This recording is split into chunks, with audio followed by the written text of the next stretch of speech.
السلام علیکم ناظرین، عوامی تناظر کے نئے ولاگ کے ساتھ میں ہوں خالد بھٹی۔ اس ولاگ میں ہم بات کریں گے آج پنجاب کی پارلیمانی پارٹی کا پہلا اجلاس ہوا، جس کی صدارت نامزد وزیر اعلیٰ پنجاب محترمہ مریم نواز شریف صاحبہ نے کی۔ اس اجلاس میں جہاں پہ مریم نواز شریف صاحبہ نے اپنے اگلے 5 سالہ جو ان کی حکومت ہے اس کے ایجنڈے کا اعلان کیا۔ بہت بڑا ایجنڈا ہے، بہت جس کو ایمبیشس ایجنڈا کہتے ہیں وہ ہے۔ کیا اس پہ عمل درآمد ہوگا اور کس حد تک عمل درآمد ہو سکتا ہے؟ جو فنانشل سچویشن ہے پنجاب کی اور پاکستان کی، اس میں کیا یہ جو انہوں نے اپنا جو پریورٹی سیٹ کی ہیں، اپنی ترجیحات کا آج اعلان کیا، اور جس طرح کے پروجیکٹ وہ لانچ کرنا چاہتی ہیں اس کا انہوں نے اعلان کیا، اس ساری صورتحال کا جائزہ لیں گے۔ یہ بھی آپ کو بتائیں گے کہ کتنے ارکان جو ہیں وہ شریک ہوئے، اور مسلم لیگ نون کی جو پارلیمانی طاقت ہے وہ کتنی ہوگی۔ اسپیکر کے حوالے سے بھی فیصلہ ہو گیا ہے، تو یہ سب چیزیں آپ کے سامنے رکھیں گے اور آپ کو تفصیلات فراہم کریں گے۔ لیکن اس سے پہلے آپ سے گزارش ہے کہ اگر آپ نے ہمارا چینل عوامی تناظر ابھی تک سبسکرائب نہیں کیا، اس کو سبسکرائب کر لیں۔ آپ کو ولاگ پسند آئے اس کو شیئر کریں، لائک کریں، اور مہذب انداز سے اپنی رائے کا اظہار کریں۔ بیل آئیکن ضرور دبا دیں، ٹلی ضرور کھڑکا دیں تاکہ بر وقت آپ کو ہمارا ولاگ مل سکے۔ اب ہم بڑھتے ہیں اپنے آج کے ولاگ کی طرف۔ آج پنجاب میں مسلم لیگ نون کی پارلیمانی پارٹی کا اجلاس ہوا۔ اجلاس میں ان میں سے چند ارکان بھی شریک تھے جو ایم این اے اور ایم پی اے دونوں نشستوں پہ کامیاب ہوئے ہیں۔ اب انہوں نے اس میں سے ایک نشست رکھنی اور ایک نشست چھوڑنی ہے، اس کا فیصلہ انہوں نے کرنا ہے کہ وہ اس حوالے سے کیا کریں گے۔ لیکن کل خواتین کی مخصوص نشستیں جو مسلم لیگ نون کو ملنی ہیں، ان کی خواتین بھی اس میں شریک تھی، اور کوئی 218 کے قریب ارکان جو ہیں وہ ٹوٹل شریک تھے، جس میں خواتین کے مخصوص نشستوں کی جو خواتین رکن ہیں وہ بھی اس کے اندر شریک تھے۔ ابھی نوٹیفیکیشن نہیں ہوا کہ مسلم لیگ نون کو پنجاب میں کتنی خواتین کی تعداد ملنی ہے، کتنی جو ہے وہ ملے گی، لیکن بہرحال جو ایک فگر سامنے آیا ہے وہ ہے 218 کا۔ تو اب اندازہ ہوگا کہ مسلم لیگ نون کی جو پارلیمانی پارٹی ہے اس کی اسٹرینتھ کیا ہوگی۔ ایون 200 کے قریب تو وہ ہوگی، جو کہ جو سمپل میجورٹی ہے 186 ارکان کی جو تعداد چاہیے اس سے زیادہ ہوگی۔ اس کے علاوہ آئی پی پی اور جو ہے وہ مسلم لیگ کاف اور وہ ارکان جو ہیں وہ بھی شریک ہوں گے۔ اس میں مسلم لیگ نون کے جو اپنے ارکان تھے 137، اس کے علاوہ جو آزاد ارکان شامل ہوئے ہیں وہ ان کی تعداد بھی اس کے اندر شامل تھی آج کی پارلیمانی پارٹی کے اجلاس میں۔ اس پارلیمانی پارٹی کی اہم بات یہ تھی اجلاس کی کہ جہاں یہ فیصلہ ہو گیا کہ جو میاں مشتبہ شجاع الرحمان ہیں وہ مسلم لیگ نون کے اسپیکر ہوں گے پنجاب اسمبلی کے اگلے، اور اس کا فیصلہ ہو گیا، اور اسی طرح ڈپٹی اسپیکر کا فیصلہ بھی ہو گیا۔ تو لیکن جو ابھی کابینہ ہے ظاہر اس کا فیصلہ بعد میں ہوگا جب حلف ہو جائے گا، باقی ساری چیزیں ہو جائیں گی۔ پنجاب اسمبلی کا اجلاس جو ہے وہ آئندہ چند روز میں بلائے جانے کا امکان ہے، اور آج جو ہے وہ اکثریت مسلم لیگ نون نے واضح طور پہ ثابت کر دی ہے۔ اور دوسری طرف اگر ہم دیکھیں تو تحریک انصاف کے جو ارکان کی تعداد سامنے آ رہی ہے، اب تک 105 ارکان صوبائی اسمبلی ہیں پنجاب کے، انہوں نے سنی اتحاد کونسل میں شمولیت کا اعلان کیا ہے اور اپنے جو حلف نامے ہیں وہ جمع کروائے ہیں، الیکشن کمیشن کے سامنے وہ گئے ہیں، سنی اتحاد کونسل میں وہ جمع کروائے ہیں۔ اس کے مطابق اب تک جو 115 یا 16 ارکان کا دعویٰ کیا جا رہا تھا کہ وہ تحریک انصاف کے ٹکٹ پہ ان کی حمایت سے کامیاب ہوئے ہیں 2024 کے عام انتخابات میں، اس میں سے 105 نے اب تک جو ہے وہ سنی اتحاد کونسل کو جو ہے وہ یہ ایفیڈیوٹ دیا ہے اپنا، اور یہ کہا ہے کہ جی ہم سنی آزاد امیدوار کے طور پہ کامیاب ہوئے تھے، اب ہم سنی اتحاد کونسل میں شامل ہو رہے ہیں۔ اب سنی اتحاد کونسل نے خواتین کی مخصوص نشستوں کے لیے اپلائی کر دیا، مرکز کی بھی پنجاب کی بھی۔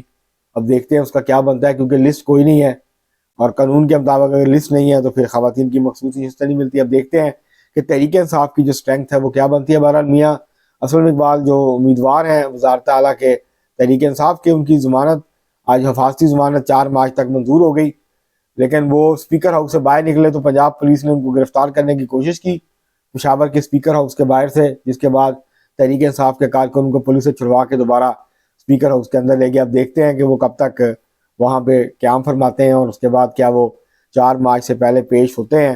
نہیں ہوتے اسمبلی میں آ کے حلف، کیونکہ وہ آئیں گے حلف اٹھائیں گے، اس کے بعد ہی وہ وزیر اعلیٰ کا الیکشن لڑ سکیں گے. تو ابھی دیکھتے ہیں کہ وہاں کیا صورتحال بنتی ہے. لیکن مریم نواز شریف صاحبہ نے آج اپنا جو 5 سال کا ایجنڈا ہے اور اپنی ترجیحات ہیں وہ آج انہوں نے پارلیمانی پارٹی کے سامنے رکھی، اور پارلیمانی پارٹی کے توسط سے پنجاب کے 12 کروڑ سے زیادہ لوگوں کے سامنے رکھی.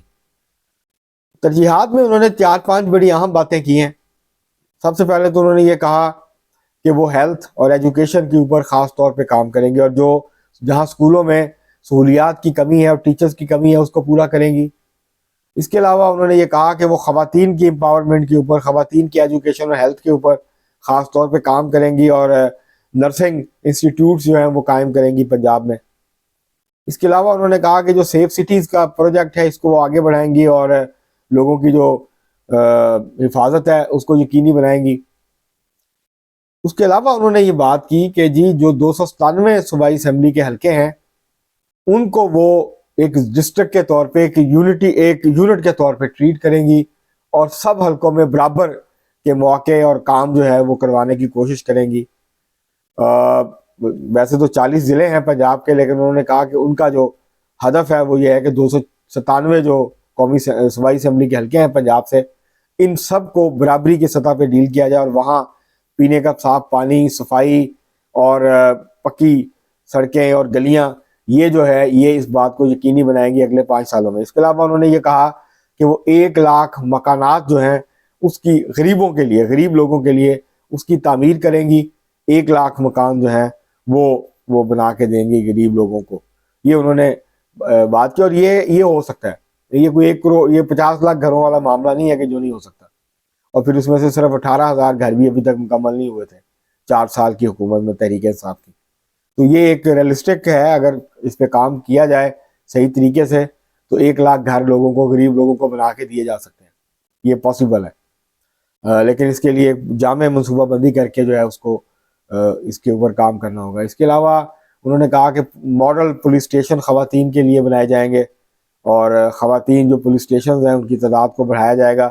یہ محترمہ بینظیر بھٹو شہید کا پروجیکٹ تھا، یہ انہوں نے 1989 میں جو ہے اس کو لانچ کیا تھا. اس کے بعد پھر دوسری حکومت میں اس کو آگے بڑھایا تھا، لیکن اس کے بعد پھر یہ جتنے بنے تھے نہیں رکے اور وہ آگے نہیں بڑھ سکا. تو یہ اچھا ہوگا، خواتین جو کہ مختلف جرائم کا شکار ہوتی ہیں، اگر زیادہ پاکستان کے ہر شہر میں اور زیادہ تعداد میں ویمن پولیس اسٹیشن ہوں تو خواتین کے لیے آسانی ہو اپنی جو شکایات ہیں ان کو لے کے جانا، اور اپنی ان کے ساتھ جو ظلم یا زیادتی ہوتی ہے اس کے حوالے سے ان کے لیے آسانی ہے کہ اگر خواتین پولیس اسٹیشن ہو تو وہاں بلا جھجک جا کے وہ اپنی درخواست دے سکتی ہیں، اپنی جو شکایت ہے اس کو درج کروا سکتی ہیں، اور اپنے انصاف کے حصول کے لیے جو ہے ان کو آسانی ہو سکتی ہے اس معاملے میں.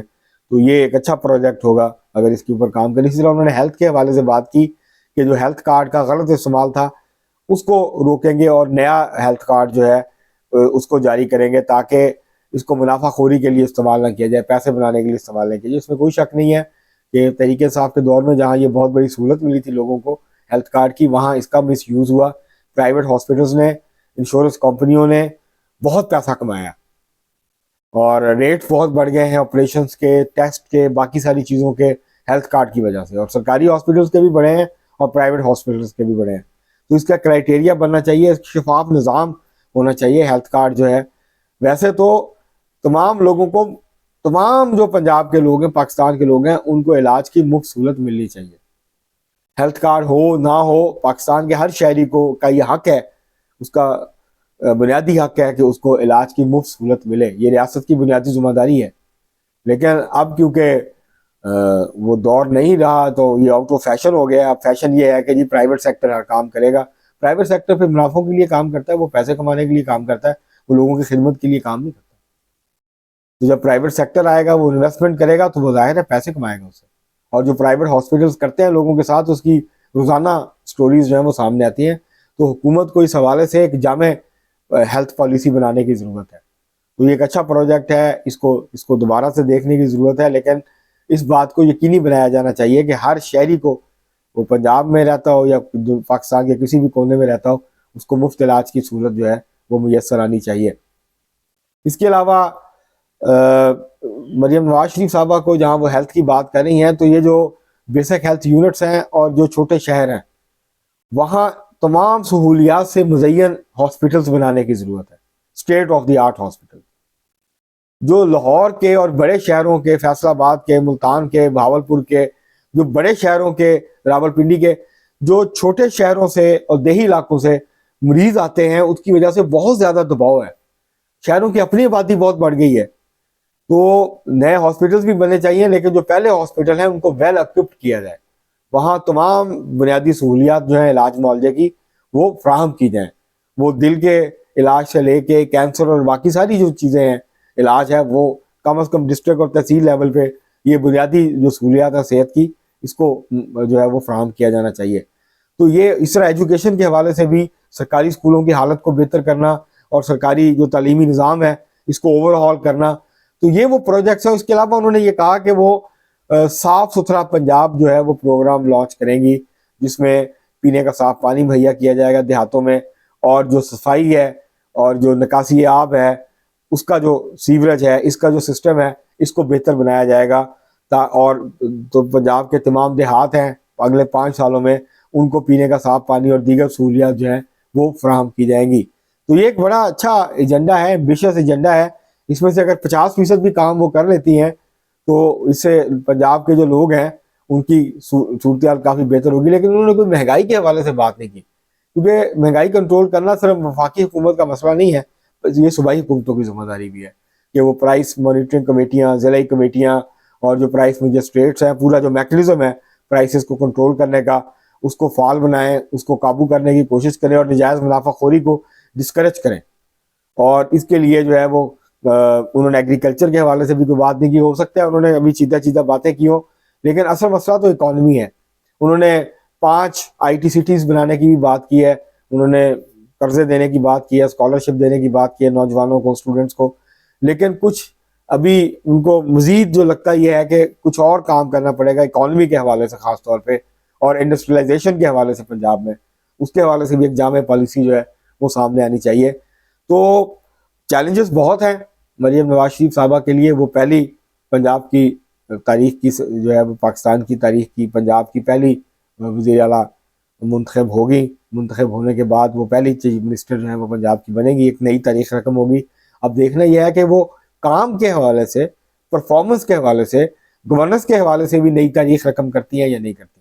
یہ ان کا بہت بڑا امتحان ہے، کیونکہ مسلم لیگ نون کا جو مستقبل ہے اس کا دار و مدار جہاں شہباز شریف صاحب کی سربراہی میں بننے والی وفاقی حکومت کی کارکردگی میں ہے، وہیں پنجاب میں مسلم لیگ نون کا مستقبل مریم نواز شریف صاحبہ کی قیادت میں بننے والی جو حکومت ہے پنجاب کی، اس کی کارکردگی پہ ہوگا. یہ بہتر پرفارم کرے گی تو مسلم لیگ نون نے جو اس کا ووٹ بینک کھویا ہے، جو مقبولیت کم ہوئی ہے، اس کو واپس مسلم لیگ نون گین کر سکتی ہے، اس کو دوبارہ سے اپنا اسٹرانگ ہولڈ بنا سکتی ہے. ورنہ PTI نے مسلم لیگ نون کو بہت بڑا ڈینٹ ڈالا ہے، اور اگر یہ سلسلہ جاری رہا، مسلم لیگ نون پرفارم نہ کر سکی پنجاب میں، تو پھر اس کو ناقابل تلافی سیاسی نقصان پہنچے گا جو پاکستان پیپلز پارٹی کو پہنچ چکا ہے پنجاب میں. اب تک کے لیے اتنا ہی، بہت شکریہ.